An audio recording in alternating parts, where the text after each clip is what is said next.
Most people think they need thousands of dollars to start investing. They don't. What they actually need is something far simpler and far more valuable than money. By the time this video ends, you'll know exactly what that is, why $100 is enough to start today, and what it quietly costs you every single month you keep waiting. Here's the honest truth about why most people never invest. It's not because they can't afford it. It's not because the market is too complicated. It's because of a story they keep telling themselves, that they'll start when the timing is better, when they have more saved, when things settle down a little. That story feels responsible. It feels like patience. But here's what nobody tells you. That story has a price tag, and most people never stop to calculate what it actually costs them. Think about someone earning a solid income, paying their bills on time, handling their expenses, and quietly setting aside the idea of investing for later. They're not being reckless. They're not ignoring their future. They're just waiting for the right moment. But the right moment almost never announces itself. The market always has a reason to feel uncertain. Life always has a reason to feel too busy. And later has a way of silently turning into years while everything else keeps moving. But here's what nobody tells you about that waiting period. Every month you delay investing isn't neutral.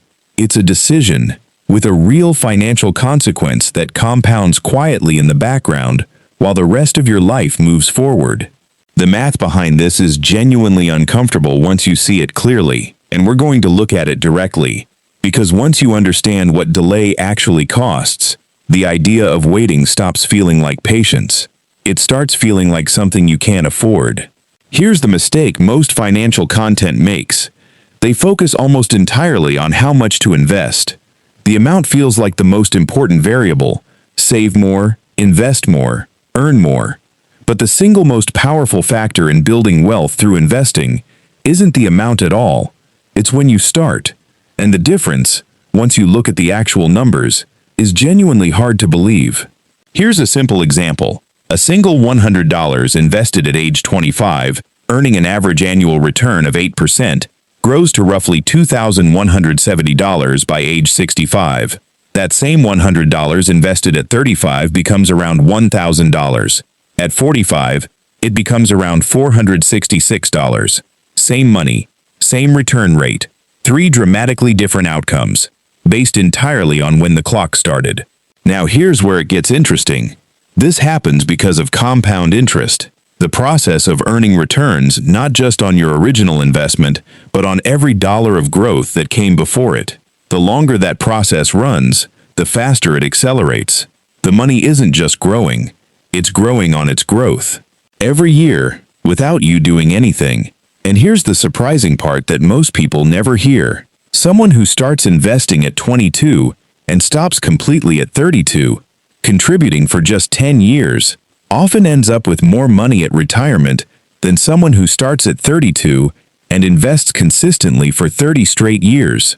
10 years of starting early can outperform 30 years of starting late. That's not a trick. That's not an exaggeration. That's just what compound interest does when time is genuinely on your side.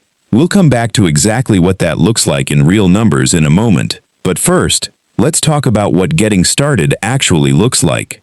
Getting started has never been simpler or cheaper than it is right now.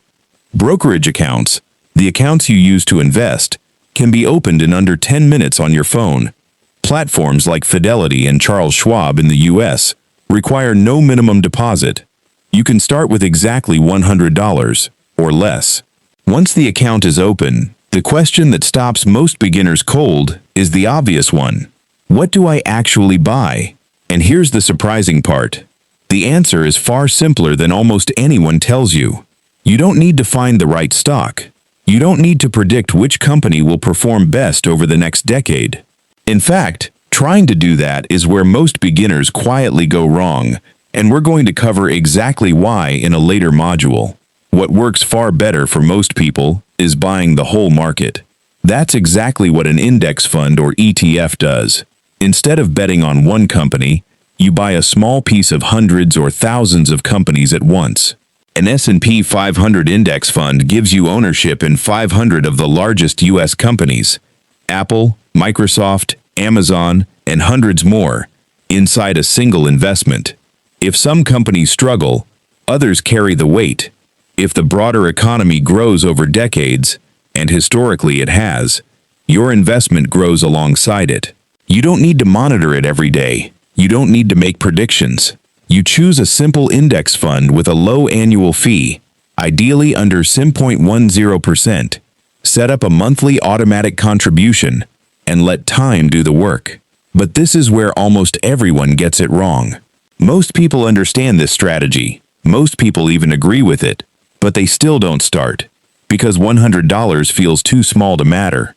So before we go any further, let's look directly at what that $100 actually becomes over time, because the numbers change the entire conversation.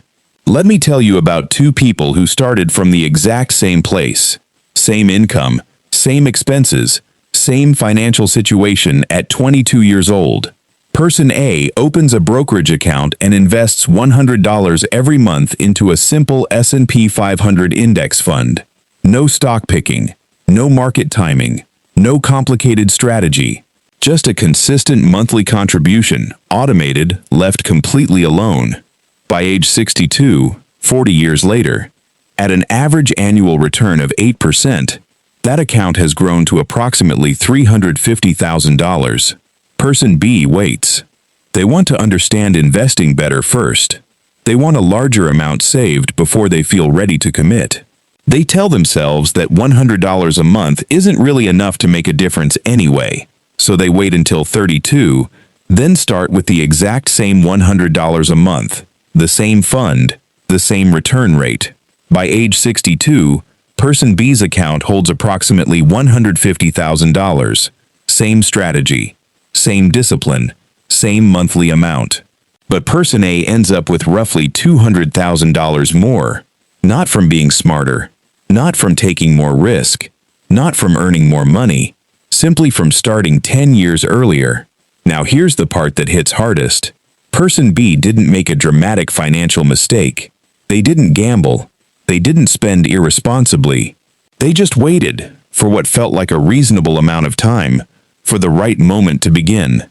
And that reasonable wait quietly cost them $200,000. That's the hidden cost nobody calculates. Not a single bad decision, not a market crash, not bad luck, just time that passed while a decision kept getting postponed. Before we get to the action plan, 4 mistakes trip up almost every beginner. Knowing them now saves years of frustration later. The first is waiting for the perfect time. The market always has a reason to feel uncertain. There's always a news story, an economic concern, a reason to pause. But investors who wait for calm almost always miss the recoveries that follow every downturn. There is no perfect time. There is only time in the market, or time spent waiting on the outside. The second mistake is trying to pick individual winning stocks. It sounds logical. Find the right company early. Invest before everyone else figures it out. But here's what nobody tells you. Professional fund managers with full research teams and decades of experience consistently fail to beat the market average over long periods. For a beginner doing it alone, the odds are even less favorable. The third is investing emotionally. Selling when markets drop, buying aggressively when they rise. Both feel completely natural, and both consistently produce poor results. The investors who actually build wealth over time are almost always the ones who react least to short-term movement. And the fourth, expecting quick results. Investing is not a strategy for making money fast. It's a strategy for making money reliably, measured in years and decades. Treating it like a short-term play is the most direct route to real disappointment. Now, here's the 3-step action plan you can complete today. Step 1. Open a brokerage account. Fidelity or Schwab in the US. Vanguard in the UK. Most require no minimum deposit. 10 minutes on your phone. Step 2. Choose a low-cost S&P 500 index fund. Look specifically for a low expense ratio, under 0.10% annually. The difference between a low-fee and high-fee fund compounds into thousands of extra dollars over decades. The fee matters more than most people realize. Step 3. Automate your contribution. Set a fixed monthly amount, whatever fits your situation right now, and let it run automatically. Automation removes the monthly decision entirely, and removing that decision removes the single most common source of poor investment choices: reacting emotionally to whatever the market is doing that week. 3 steps, 1 afternoon. That's the only gap between someone who intends to invest someday and someone who actually does. Here's what it really comes down to. The biggest difference between people who build wealth and people who don't usually isn't income. It isn't intelligence. It isn't access to some secret strategy that most people never find. It's the decision to start earlier. Person A and Person B had the same money, the same opportunities, and the same financial tools available to them. The only thing that separated their outcomes was a 10-year gap in when they decided to begin. Your future self doesn't need you to invest perfectly. It doesn't need you to understand every detail before you start. It doesn't need you to wait until the timing is ideal, because the timing will never be ideal. It just needs you to begin. $100 today is not a small thing. It is the start of a process that compounds, quietly, automatically, year after year, into something that genuinely matters. If this video helped you think about investing differently, leave a like and subscribe. We cover money and wealth topics like this every single week in plain, honest language. And tell me in the comments, what's the one thing that's been stopping you from investing your first $100? See you in the next one.